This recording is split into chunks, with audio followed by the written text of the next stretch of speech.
Hello everyone. Today we will be knowing about the topic brachial plexus. The brachial plexus is nothing but the plexus of the nerves which supply the entire upper limb. The location of this brachial plexus is in the axillary part of the upper limb. So the formation of the brachial plexus is mainly by the spinal nerves C5 to T1. Okay, now which part of this spinal nerve is quite important over here? The formation of the brachial plexus is mainly by this anterior primary rami, or it is also called as the ventral rami of C5, C6, C7, C8 and T1. So here there is one important note where you can come across the two types of plexus over here. One is called as the prefixed plexus and the other one is called as the postfixed plexus. Now what is this prefixed and postfixed?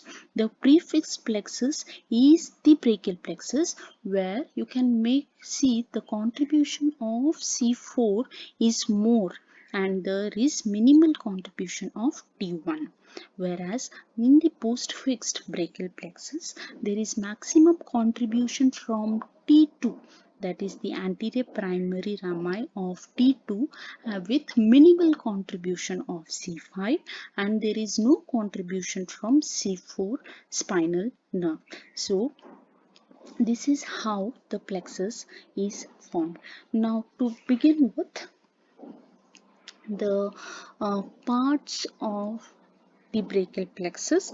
Now this brachial plexus or the formation of the brachial plexus mainly consists of the roots, the trunks, the divisions, the cords and the branches. Now what are these roots? Now when you talk about the roots are nothing but the anterior rami of the nerve C5, C6, C7, C8 and T1. Now these anterior rami of the corresponding spinal nerves take part in the formation of the brachial plexus. Now these roots in turn they unite to make up the trunk. So the brachial plexus mainly consists of three trunks, so you can make out. So there is an upper trunk, the middle trunk and the lower trunk. So in total there are 5 roots contributing to the formation of the brachial plexus.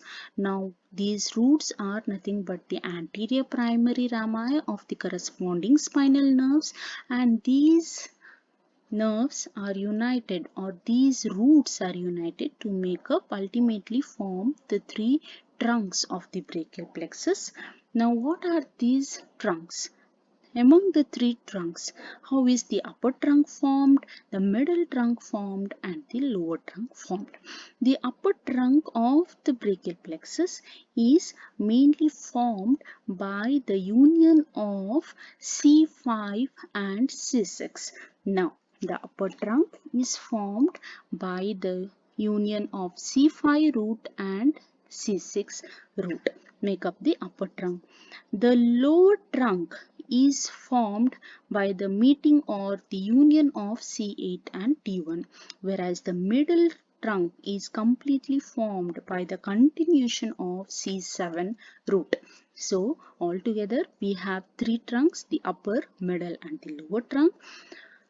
And what is the further fate of these trunks? Now each trunk in turn divide into 2 divisions which make up the ventral division and the dorsal division. Now each trunk, that is the upper trunk, divide into ventral and the dorsal division, the middle trunk divide into the ventral and the dorsal division. The same is good with that of the lower trunk as well. Now the divisions. So when you talk about the divisions, there are 3 ventral divisions or the anterior divisions and the 3 posterior divisions or the dorsal divisions. Now what is the fate of these divisions? Now these divisions later unite to make up called as the chords of the brachial plexus. Now again, there are three chords of the brachial plexus. One is the lateral chord, one is the medial chord, and the third is the posterior chord. Now, how is this lateral cord formed? Now, this lateral cord of the brachial plexus is formed by the union of the ventral division of the upper and the middle trunk. So, the ventral division of the upper and the middle trunk unite to make up this lateral cord. In the same way, the ventral division of the lower trunk makes up the medial cord. So the medial cord is formed by the ventral division of the lower trunk. The lateral cord is formed by the union of the ventral division of the upper and the middle trunk, whereas the left out dorsal divisions of all the three trunks make up the thick posterior cord. Okay, so this is how the three chords are formed. I repeat, there are three chords: lateral, medial and posterior. The lateral cord is formed by the union of the ventral division of the upper and the middle trunk. The medial cord is formed by the meeting of the ventral division of the lower trunk, whereas the dorsal division of all the three trunks unite to make up the posterior cord. Now this is how the brachial plexus is formed. So to have a quick revision of the formation of the brachial plexus, so you have the roots, trunks, division cords. Now the roots are mainly contributed from C5 to T1. So it is the anterior primary rami of these spinal nerves. Now the trunks are formed by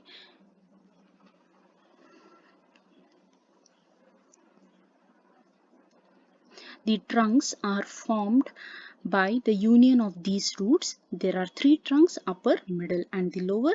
The upper trunk is formed by the meeting of C5, C6. The middle trunk is formed by the continuation of C7, and the lower trunk is formed by the union of C8 and T1. Now the fate of these trunks divide to make up the divisions, that is, each trunk divide into the ventral and the dorsal division, or it is also called as the anterior and the posterior division. Now these divisions later unite to make up the chords of the brachial plexus. The chords of the brachial plexus are three in total: the lateral cord, the posterior cord and the medial cord. The lateral cord is formed by the union of the ventral divisions of the upper and the middle trunk. The medial cord is formed by the ventral division of the lower trunk, whereas the posterior divisions of all the three trunks unite to make up the posterior cord. Now here we can make out the root values of these trunk. When you talk about the upper trunk, the root value is same from where it arises. That is, the upper trunk is formed by C5 and C6, middle trunk is formed by C7, and the lower trunk, as I told, it is formed by C8 and T1.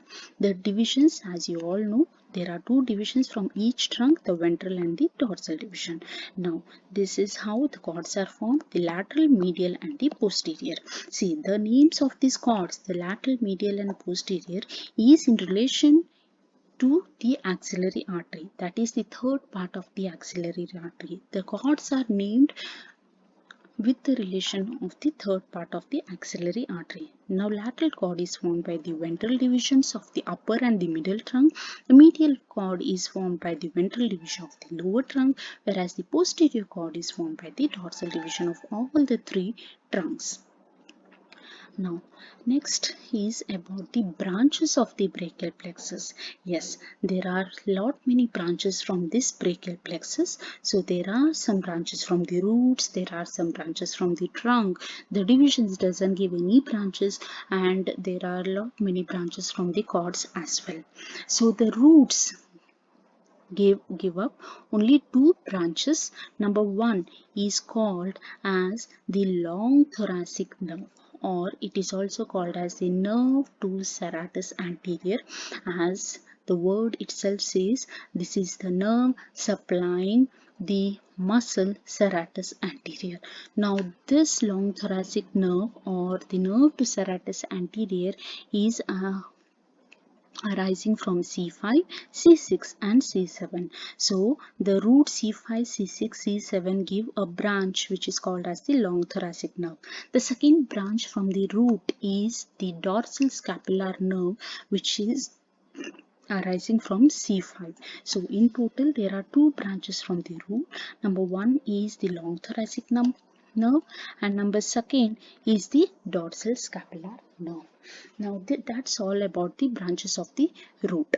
Now when you talk about the branches of the trunk, among the three trunks, that is the upper, middle and the lower trunk, it is the upper trunk which gives branches. So you can make out very well, see here, the trunk, that is the upper trunk, gives two branches here. 1, 2. So the first branch is called as suprascapular nerve and the second branch is called as the nerve to subclavius. The suprascapular branch supplies the muscles of the scapula, that is supraspinatus and infraspinatus. The second branch from the upper trunk, that is the nerve to subclavius, supplies the small muscle adjacent to the clavicle which is called as subclavius. So the two branches from the trunks, that is the upper trunk, are suprascapular and nerve to subclavius. Okay, now next, you don't find any branches coming out from this division. And when you talk about the branches of the cords here, yes, the each cord gives certain set of branches. So here is your lateral cord, here is your medial cord, and this is your posterior cord. Now what are the branches from the lateral cord? Yes, I'll tell you. The lateral cord gives three branches. Yes, the lateral cord gives three branches. So what are these three branches? The three branches from the lateral cord are L, M and L.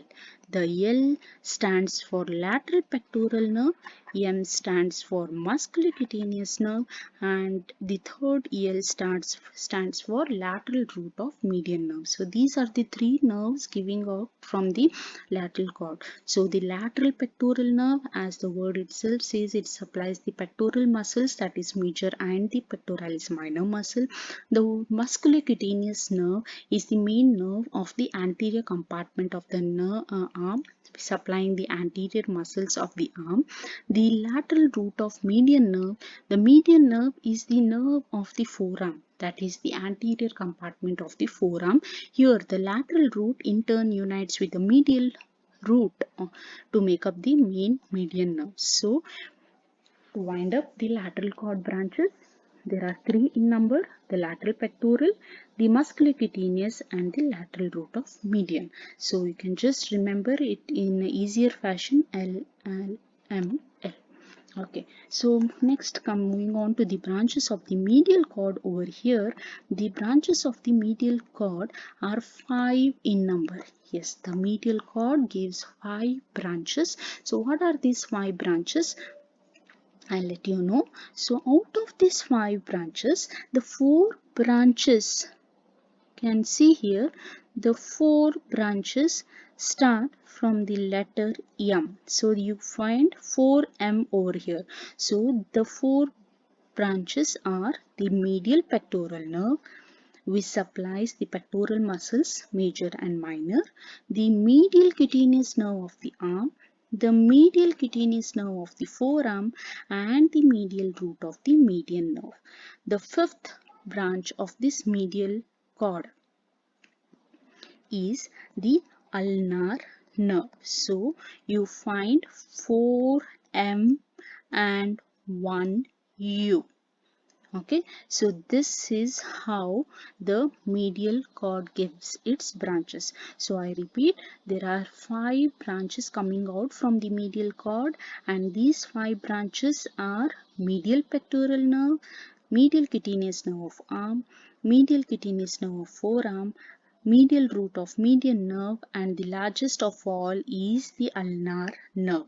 So this very important ulnar nerve is the nerve supplying the most of the intrinsic muscles of the hand and also the medial side of the forearm. So left out is the branches of the posterior cord over here. The posterior cord gives 5 branches again. Okay, now how will you remember the branches or the 5 branches of the posterior cord? Yes, I'll tell you. The 5 branches of the posterior cord are, yes, here you go, the upper subscapular, the lower subscapular here, yes, the nerve to latissimus dorsi, axillary nerve, and the radial nerve. So you can see there are the 5 branches of the posterior cord are the upper subscapular, lower subscapular, nerve to latissimus dorsi, the axillary nerve, and the radial nerve. So this ulnar is making you to remember the branches of the posterior cord in a very easier manner. Okay, now so the posterior cord, as I told you, give rise to a small branches, that is upper subscapular, lower subscapular. These two subscapular muscles mainly supply the muscle of the scapula, that is subscapularis. The nerve to latissimus dorsi is also called as the thoracodorsal nerve, which supplies the latissimus dorsi muscle. The left out branches of this posterior cord are the axillary nerve and the radial nerve. So axillary nerve is the nerve of the axilla, which ends by supplying the deltoid and the teres minor muscle, whereas the radial nerve is the main nerve which supplies the posterior compartment of the forearm and the arm. So this is about the branches of the brachial plexus. So the branches of the brachial plexus, I repeat, there are 2 branches from the cord roots of the brachial plexus. There are 2 branches from the trunks of the brachial plexus, whereas there are 3 branches from the cords of the brachial plexus. Now, to have a quick revision, the roots of the brachial plexus are the nerve to serratus anterior and nerve to rhomboides, or also called as the dorsal scapular nerve. There are small branches to the longus colli muscle, scalene muscle, and also to the branch, that is the phrenic nerve. The 2 branches from the trunk are the suprascapular nerve and supraelevamus nerve. The branches of the lateral cord, as I already told you, L, M, L, the lateral pectoral, musculocutaneous, and the lateral root of median nerve. Yes, the branches of medial cord are again, yes, medial pectoral, musculocutaneous nerve of arm, medial cutaneous nerve of arm, medial cutaneous nerve of forearm, the medial root of median nerve, and the ulnar nerve. Yes.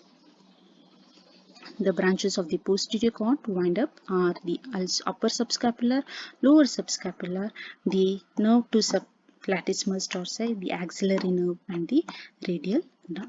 So this is about the formation and the branches of the brachial plexus.